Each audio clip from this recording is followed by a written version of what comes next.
Hello, and welcome to Monticello Minute Unscripted. I'm your host, Keith Wallace, and we are filming today from the studio inside Advance Printing Company, right off the square of beautiful downtown Monticello. This is a new and exciting project that we're working on that we have high hopes for. And to really go into the details, I want to introduce our first guest, Miss Ashley Hogg, publisher of Advance Monitcellonian newspaper right here in Monticello. Welcome, Ashley. Thanks, Keith. Appreciate it. Hey, everyone. Really excited about this project. It's a collaboration between the Advance Monitcellonian Company and Keith Wallace here, and we think it's going to be great for the community. As you can see back here, we've put some time and thought into this, and we're really excited to bring you a weekly segment called the Monticello Minute. Our goal is to reach everybody in Drew County and let everybody know that there are things going on here, and what we can do is help promote them. We want to thank Miss Cindy Rawls down here at Discount Merchandise. She immediately believed in this project and donated these beautiful green chairs to us, so we thank you, Miss Cindy. And we're really looking forward to how this is going to go. We want feedback from the community. We want to cover things that you're interested in. So we're really looking forward to all of the opportunities that this presents. Wow, great job, Ashley. I think that should get everyone excited. I think a lot of people are really interested to see what type of talent and what type of great people and organizations that we have right here in Monticello. So we hope you will continue to tune in and follow along with us while we go over some of these awesome organizations and talk to some of these very special guests.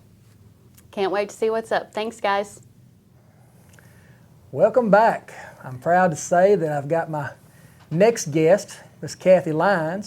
She's going to talk to us a little bit about CR Concert Association.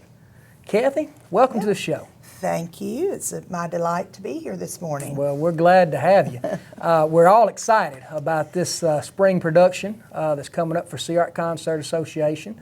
I believe it's Annie Jr. this time. It is. Mm-hmm. And for some of our viewers who may not be familiar with CR Concert Association, could you give us a little bit of history about it? Okay.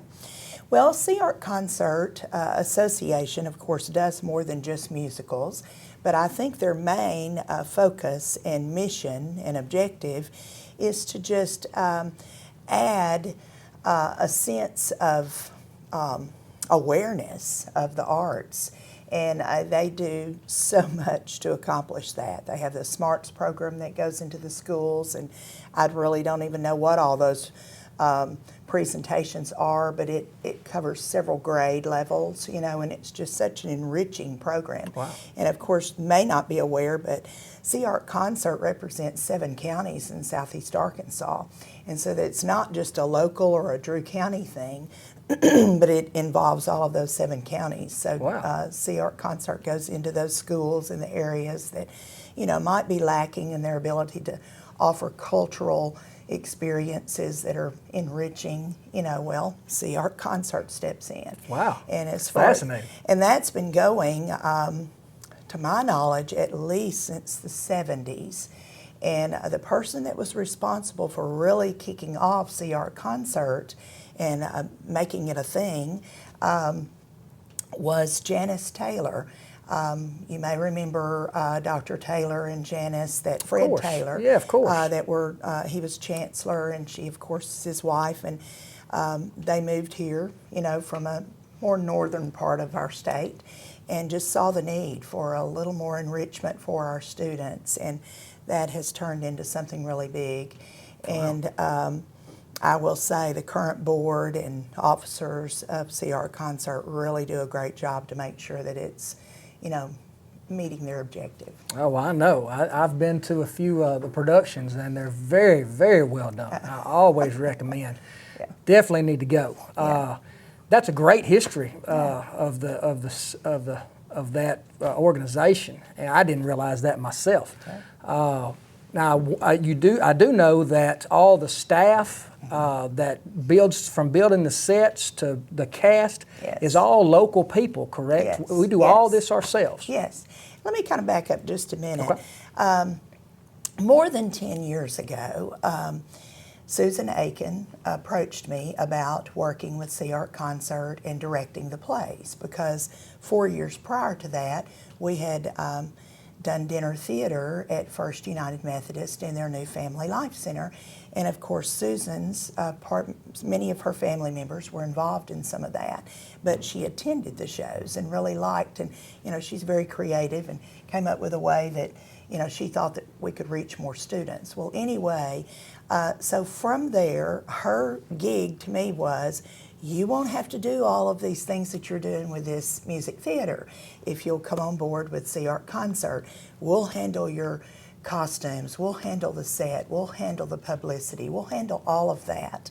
And they have. So, wow. Sea Art is the actual producer, and then under the producer of these shows, you have all these people that are working. And I say very often, and mean it heartfelt, a lot of people say, oh, you're the director. Well, yes, I am the director, and I appreciate that, and it's a privilege, but there is no way that we would have these quality shows without all of this team that you're referencing. And yes, you're right. I mean, I'm going, after I finish this at 11:15 today, I'm going out to UAM during my lunchtime, and I'm meeting volunteers that are doing extra things for set. And an exciting thing, I'll just give you a little sneak, a little inside info. We're going to have what's going to appear like a subway, a New York subway for Annie, and that's going to drive down into the pit of the underneath the stage. Anyway, I'm meeting them today at 11:15 to make some final decisions, on that. But those are all volunteers. No one is paid. It is. We have Darla Barnett heads up costumes, and they're always fantastic. Her daughter Maggie, who usually is on stage, but she is in charge of all the makeup. This year's not so hard, but when we did The Lion King, oh my gosh, that was a crazy makeup, and she was excellent. But I mean, I shouldn't mention names because I'll leave out people. I understand. But the set design is Amanda Gilbert and Liz Burnett. And actually I'm meeting her husband today, Scott, to make some final, decisions on whatever they want me to look at on that subway. But there's just a massive amount of people. Parents, they come, they work backstage. We've got a stage director that handles all of that, where you see set changes and things like that. And we're on headsets communicating during the middle of shows. It's just real exciting and fun. But that's Lori Fallon. She's she's done that for about 10 years. And so, we get these people, they get in, and it's so exciting that we're very thankful that they stay on board with us, because their experience allows us to get better every year. And these are all musicals, so there's got to be a lot of choreography and stuff involved as well. There is, and thank you for saying that. Delene Stevenson, that was one of my stipulations for doing this. I said, yes, I will direct, but I know the value of a good choreographer, and of course we have wonderful dance teachers. Of course. Here, everyone's wonderful. Yeah, we're very blessed for that. But Delene and I work very well together. She kind of reads my mind and I read hers. Okay. And so we just don't waste any time about getting everything blocked and choreographed, and she's excellent. She is a retired dance teacher in the Dermont area. She's from Pine Bluff, but she's lived here for many years, almost 30, I think. But anyway. Well, you're definitely correct about the dance teachers we have in this area. We could do an entire show just based on them alone. And I'm glad you talked about the sets, because that was something when I attended that really struck me, is how detailed and how there's things that y'all are able to do with a set that I wouldn't even thought was possible. Yes. The Little Mermaid, the setting, I was just really awed me. Yeah. And the Peter Pan, I believe there was some flying involved. I mean, things that you just lots of flying wouldn't have thought could have been possible, and you're doing it. And of course, this is all happening at the UAM Fine Arts Center, if I'm correct. Thank you. And obviously tickets are on sale now. Yes, they are. So you can get those through Sea Art Concert Association. You can get online, order those, or you can call out to UAM, and they'll connect you with the Fine Arts Center.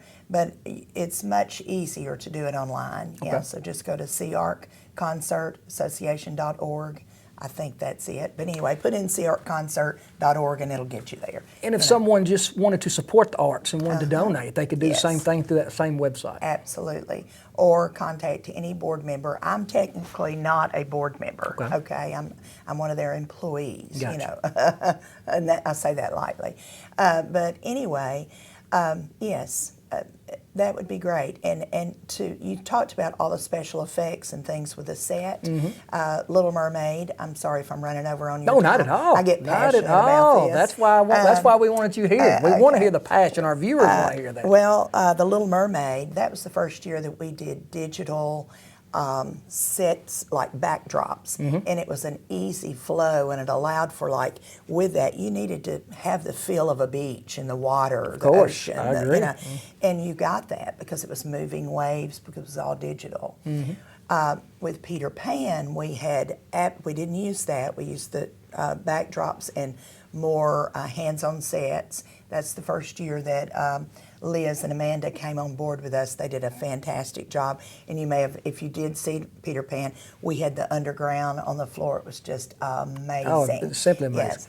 But then just again, to let the cat out of the bag a little bit more on Annie, we're going to use digital for that as well. So you're going to see very lifelike, real impressions of each scene. That's the benefit of the projection, the digital projection. We're also using digital sound this year with our mics and things. Okay. It's our first time to do that. Hopefully it works out well. But, you know, each year we try to get a little bit better. But you mentioned donations. How is all of this possible? It's because I firmly believe people want to be connected with something that's successful, and they see that it's a benefit to our community and surrounding communities. And so I just don't think that CARC, I'm not one of their money collectors, but I think that they have a great deal of support by banks, businesses, private donors.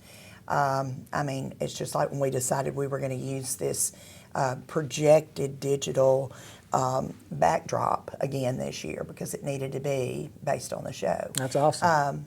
People have just stepped up, and of course we don't, say who those people are, but I mean, it's just amazing how people, every little dollar helps, every little 500, every little 1,000, every little, because everything is extremely expensive. Well, to have this type of entertainment and art here in our little community, instead of having to drive to Little Rock or drive to Monroe or El Dorado, right here, that our citizens and our kids and grown-ups alike can enjoy. I believe there's about a week worth of primetime showings that's going to happen the first week of March. But also, if I'm not mistaken, you also do a lot for the schools. You go to the schools and do productions for the schools. Absolutely. So this is a lot of work and a lot of repetitious work for the cast and crew and everybody involved. It really is. And we don't want to talk about that too much, or people won't join us next year. I understand. You don't want to work them too hard. It is work. Someone should get some real credit for all of their volunteer work that they do. But you mentioned the shows that we do. We will do 12 performances. That in itself is amazing. A lot, Yes. And that starts on Monday morning at 8:15. That's March the 3rd. And that Monday we will do 3 matinees, and the auditorium, I don't know if you're aware of it, but it holds just a little over 400 people. And it will be packed. There will not be a seat open, because all of these schools, they bus in and bring their students to see this, and it's free to them. It costs nothing. And that's a great prep for the Tuesday night benefit. I have to plug that a little bit. Of course. Tuesday night on the 4th of March, we will have what we call a benefit sneak preview presentation of the show. And there is a light reception before that, and tickets are $100 a seat, and we do sell quite a few of those. There have been some years that we've almost sold out of that. And that benefits UAM. You may notice that they've got some new grand drapes, the beautiful green drapes. They've got new seating, they've got new lighting, they've got several upgrades to that Fine Arts Center. And some of that, I won't say all, but some of it comes from the contributions of the benefit night. Awesome. Because those funds go back to UAM to support them. And I kind of think of it, and I may be incorrect, but I think of it as a good way of saying thank you for letting us use your facility. That's awesome. Yeah. Just an incredible organization, and what they are able to do in our community. I mean, it's immeasurable. I want to thank you for coming in today. I thought this has been a great interview, very informative for our viewers, and I hope everyone will take time to go out and watch these performances. You will definitely not regret it. Remember to go to CARC Concert Association website and get your tickets. You definitely don't want to miss out on this. Thank you again for coming by. Thank you, my pleasure. I hope You're you a great interviewer. Well, you thank just you. guide me right into the next thing. Keep me focused. You did a fantastic job, and it was a pleasure having you on. Thank you. Thank you. Annie, I understand, but it could be our best clue. Give it to the FBI. They'll trace it, maybe back to who bought it. We can find out who your parents are. Okay, and they should probably have my note too. Great idea. I better write to the kids about this. And we're back with our guest artist for this week, my friend Blake Anglin. Welcome to the show, Blake. Thank you, Wallace. Glad to be here. If you don't know Blake, he's a local performer, plays several venues here in Monticello as well as several venues out of town. Can you kind of tell us where you've been popping up and playing some music here lately? Sure. Wherever will have me would be the easy answer. I've been playing up at Little Rock, which is fun. I got a show up at Dugan's Pub this March 1st coming up. Played there a couple times, had a great time. Nice. Yeah. I've place PJ's Coffee in El Dorado recently had me. Played in El Dorado recently.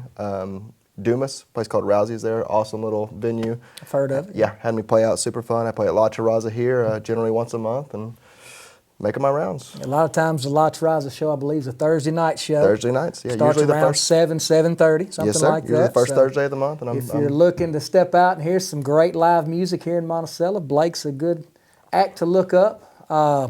I know you've got some advertising. I believe you have a music Facebook page. I do, yeah. Blake Anglin dash musician. Find me on Facebook and my personal page, Blake Anglin. And you list your shows there? Always, yeah. And put live music videos and just try to keep myself active and out there. That's awesome. How long have you been playing music? I started pretty late, so I'm 39 now. Started when I was probably 23 years old. Okay. My dad played all my life, and I wish I would have, took the chance to learn from him when he was still alive. And when he passed, I just really dedicated myself and wanted to kind of follow in his footsteps. He was a singer, musician, touring musician, and just kind of picked up the mantle and never looked back. Now, you're originally from Hoxie, Arkansas. Is that correct? That is correct. And Northeast Arkansas. You came here to go to college. I did. Came to UAM in 2004, and you guys are stuck with me now. Now, Monticello has that effect on people. Yeah, I'm telling you. You don't want to leave once you get here. It's a good place to live. I'm happy to be here. Well, we're looking forward to this performance. Can you give us an idea of what you're going to play for us? Yeah. So I'm going to play a song from what I think is possibly the greatest album of all time. Okay. I'm going to play Black by Pearl Jam. Wow, that's a great song. Of course, we technically don't own the rights to that music, but we're fixing to enjoy a very gifted performer. Give us a free show. So I hope everybody stays tuned. We'll be right back with Blake Anglin.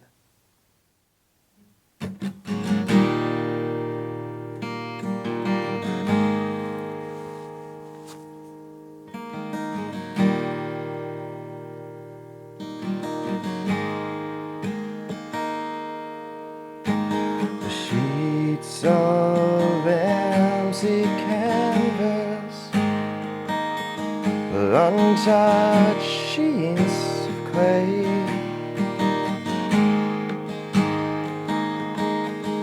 with leaves spread out before me.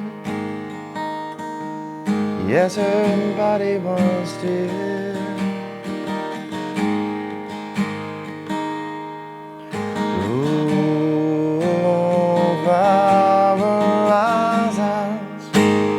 Revolved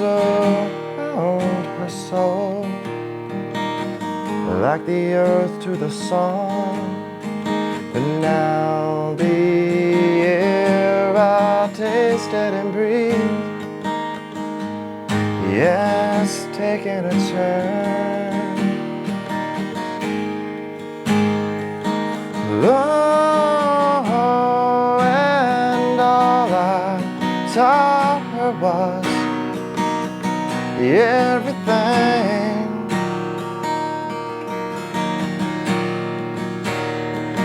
Oh, I know she gave me all that she wore. And now my bitter hands, they chafe beneath the clouds of what was everything. Well, all the pictures have, they've all been washed and black. They tattooed everything.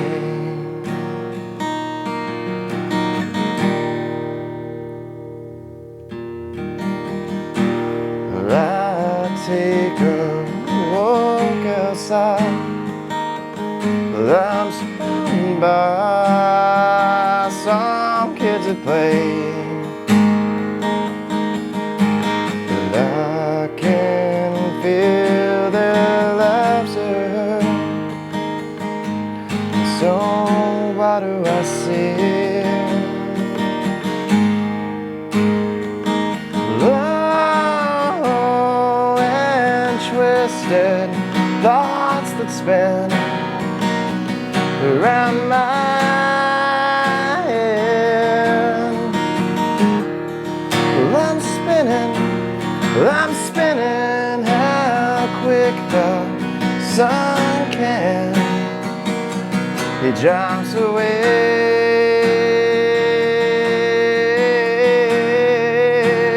and now my bitter hands, they cradle broken glass of what was everything. Well, all the pictures have, they've all been washed and black. They tattooed everything.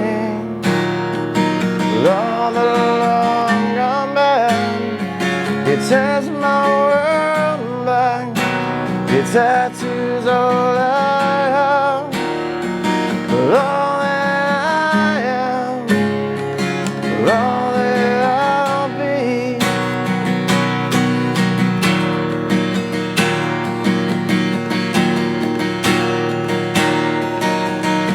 I know someday you'll have a beautiful life. I know you'll be a star in somebody else's sky. But why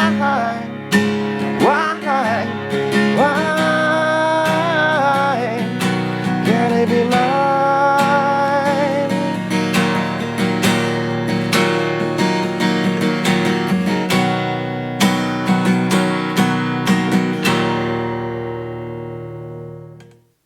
And ladies and gentlemen, that is our first episode in a wrap. We hope you enjoyed it. The Monticello Minute Unscripted is going to be a weekly broadcast. And coming up next week, our scheduled guests are John Harvey with UAM Baseball and Stephen Coburn with Main Street Art. So be sure to tune in. We look forward to putting out our second episode. Thank you.